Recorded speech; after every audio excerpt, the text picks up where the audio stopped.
m'appelle Souleymane Bachir. Alors, est-ce que vous pouvez revenir sur le thème que vous aviez à développer aujourd'hui?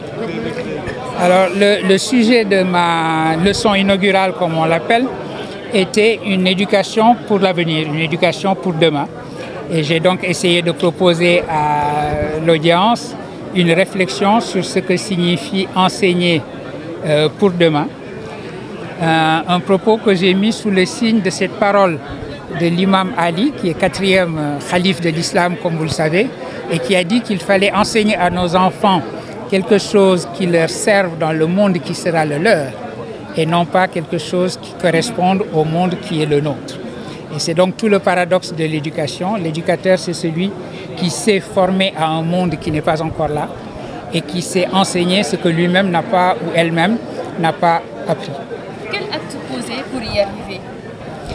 Il y a différentes directions qu'il faut prendre et qu'il faut considérer ensemble. Je parlerai simplement d'un axe sur lequel j'ai insisté. C'est la raison pour laquelle je l'ai mis à la fin de mon propos. C'est l'éducation des filles, des femmes. C'est un acte important qu'il faut poser. Et quand je parle de cette éducation des filles et des femmes, c'est surtout également une orientation des filles et des femmes vers les disciplines qui sont les STEM, les sciences, les technologies, les sciences de l'ingénieur et les mathématiques. C'est de manière générale ce dont notre pays a le plus besoin aujourd'hui pour demain. Il faut donc que nous sachions rééquilibrer notre système d'enseignement supérieur de telle sorte que dans un avenir suffisamment proche, la majorité de nos étudiants se dirigent vers ces filières-là. Et dans cette majorité d'étudiants, qu'il y ait une majorité de filles, de femmes qui aillent dans cette direction-là.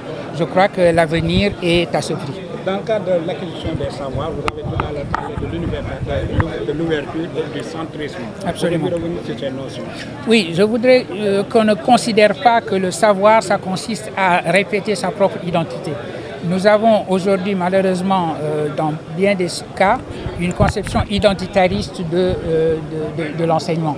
Par exemple, il faut évidemment que nos langues africaines prennent toute leur place, la place qui doit être la leur dans notre système d'enseignement.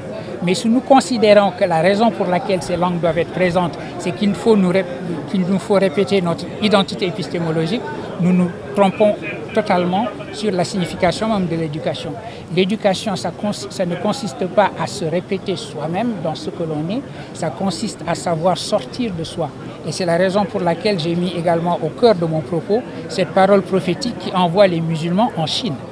Aller à la poursuite du savoir, fût-ce jusqu'en Chine, c'était la leçon de la religion islamique et il faut la comprendre. Quand le prophète envoie les musulmans en Chine, ce n'est pas pour y apprendre l'islam, puisque l'islam c'est lui. Et l'islam se trouve dans la péninsule arabique, c'est pour y apprendre à s'ouvrir à des épistémologies qui sont d'autres épistémologies. Et ceci est la leçon que j'ai voulu retenir dans le propos que j'ai partagé. Et le rôle du plurilinguisme dans la question des savoirs? Alors le plurilinguisme est important parce que vous savez, savoir plusieurs langues, ce n'est pas simplement un empilement des langues, c'est aussi la capacité de se décentrer d'une langue à une autre. Autrement dit, une langue, ce n'est pas simplement un outil de communication, c'est véritablement une certaine perspective sur le réel, c'est une certaine vision du monde. Et donc, passer d'une langue à une autre, c'est avoir la souplesse intellectuelle de changer de perspective, d'être en mesure de se décentrer, d'être en mesure de s'ouvrir. C'est pour cela que le bilinguisme est important et j'ai rappelé d'ailleurs dans mon propos à la fois que ce combat pour les langues, c'était le combat évidemment de Cheikh Anta Diop, c'était également le combat de Senghor. Senghor a tenu une conférence importante en 1937 sur les vertus du bilinguisme, en disant que l'homme nouveau, c'était l'homme qui savait être parfaitement à l'aise et savoir penser en bambara, en sérère et penser également en français. Et c'est donc un aspect important de ce que signifie le pluralisme linguistique.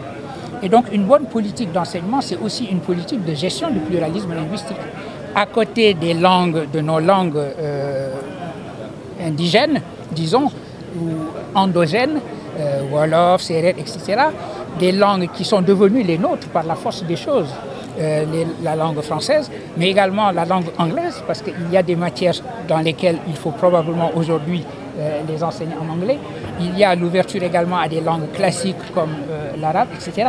Et donc avoir une vision claire et une vision prospective du pluralisme linguistique à gérer, c'est mieux que des alternatives un peu simplistes qu'on entend de temps en temps, nous disant ceci n'est pas ma langue, ceci est notre langue, etc. C'est absurde. Toutes les langues sont les nôtres et il nous faut gérer simplement leur pluralité et mettre en place une politique éducative de gestion de ce pluralisme linguistique. Et qu'est-ce que vous retenez de Senghor? Surtout qu'aujourd'hui, c'est, comment dirais-je, l'anniversaire de sa mort. Voilà, de sa mort. En effet, écoutez, il y a énormément de choses à retenir du président Senghor. Il y a le fait que c'est un poète avant tout, lui-même indiqué que si quelque chose devait rester de son œuvre, il souhaitait que ça soit quelques poèmes.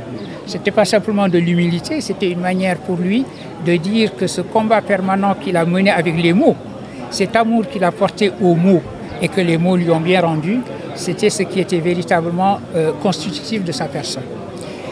À côté du poète, il y a évidemment le penseur qu'il a été, le penseur de la négritude, comme on l'a appelé.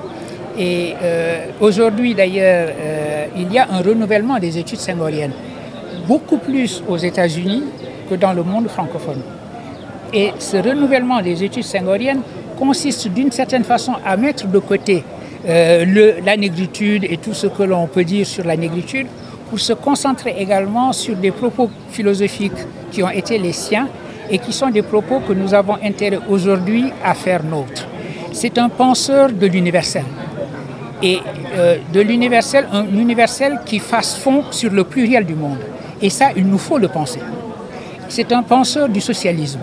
À cette époque présente où le socialisme a besoin d'être reconstruit, d'être repensé, il est bon de revenir, par exemple, à la vision spiritualiste du socialisme et à la vision utopiste, finalement utopique du socialisme, qui était la sienne. D'ailleurs, je signale à ce propos que c'était le combat que menait notre ami Feu Sémou Pathé Gueye vers la fin de sa vie. Réfléchir à la reconstruction du socialisme en sachant revenir vers ses sources spirituelles. Et une des sources importantes, c'était ce que Senghor avait appelé le socialisme africain. Il y a enfin l'homme d'État, évidemment, troisième dimension du président Senghor. Aujourd'hui, nous pouvons nous rendre compte que c'est la chance de notre pays d'avoir eu pour père fondateur des hommes de la trempe du président Senghor, du président Mamadou Dia, de leurs compagnons de route, Amadou Cissé Dia, Badou Mbengue, etc. Tous ces gens qui nous ont légué un État qui fonctionne, un État qui est un État démocratique, un État qui, même lorsqu'il semble marcher au bord de l'abîme, se rétablit toujours. Cet exceptionnalisme qui est le nôtre, sur lequel nous devons veiller comme sur la prunelle de nos yeux, parce que la démocratie est chose fragile. Il nous appartient à chacun d'entre nous d'y croire, d'y veiller, en respectant les institutions que nous nous donnons. Eh bien, cela, nous le devons également à l'homme d'État qu'il a été. Et c'est la raison pour laquelle, lorsque nous saluons aujourd'hui sa mémoire en un jour qui est anniversaire de sa mort, il nous faut réfléchir à ces trois dimensions essentielles qui étaient les dimensions de l'homme et nous incliner devant sa mémoire. D'accord. ñu tënk ko ci wolof alors waaw dina résumé voilà ñu tënk ko ci wolof professeur est-ce que mën nga ñu ñëw rek gannaaw ba ñu ñëw est-ce que mën nga ñu ñëw rek ci solo thème bi.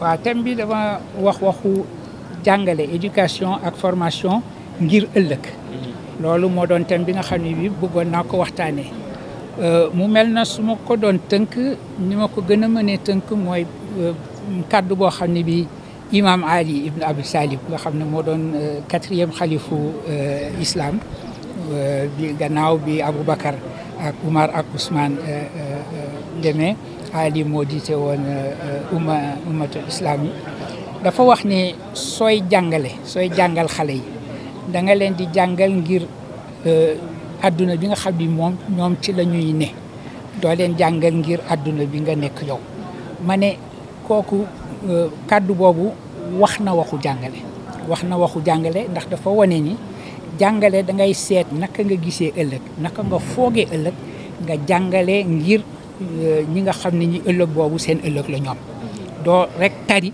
li nga xam ne bi yow jàngal nga ko da ngay beesalaat toujours sa jàngale. loolu leçon la boo xam ni gannaaw dama doon waxtaan ak ay waa école normale supérieure nga xam ne ay formateur lañu ma yaakaar ne thème bu mel noonu war nañu ko waxtaanee.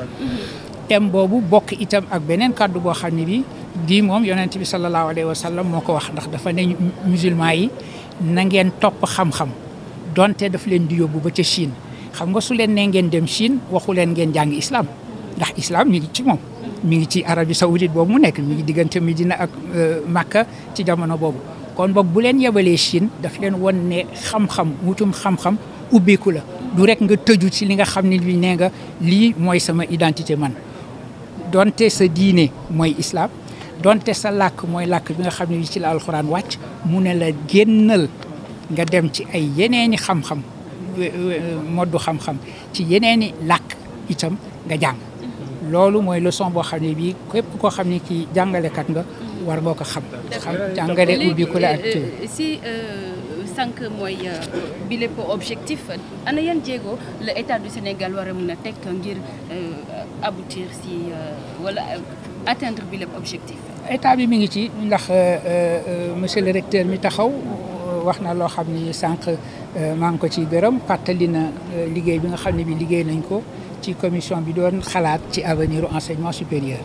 monsieur le ministre également enseignement supérieur wane ni conclusion yi ñu fa génnee woon nga xam ni mbooloom universitaire yëpp ñoo ko génneendoo moom la ñuy jéem a doxal ma yokkoon ci rek tey itam xalaat yooyu ci benn fànn boo xam ne mi ngi woon sax ci conclusion yooyu dama ci gënoon a insister rek mooy jàngal jigéen ñi dafa am solo parce que soo ne avenir ci jigéen ñi la gën a jaar ko góor ñi dañuy wax toujours ne soo jàngalee benn góor jàngal nga benn góor soo jàngalee jigéen dafa mel na jàngal nga réew ma yëpp loolu moo tax ma insister ci ni ma mujjalee ci njàngal mi nga xam ni war nañ ko jàngal jigéen ñi su ne jàngal leen nag aussi dafa am benn jàngoro boo xam ni mi ngi ci suñu éducation fi mu ne nii suñu système éducation dafa déséquilibré dañu bare trop ñoo xam ne ñii nee nañu littéraire lañu te mu néew ñi nga xam ni ñi ngi ci science ñi ngi ci technique yi ñi ngi ci mathématique yi te àdduna bi nii mu tëddee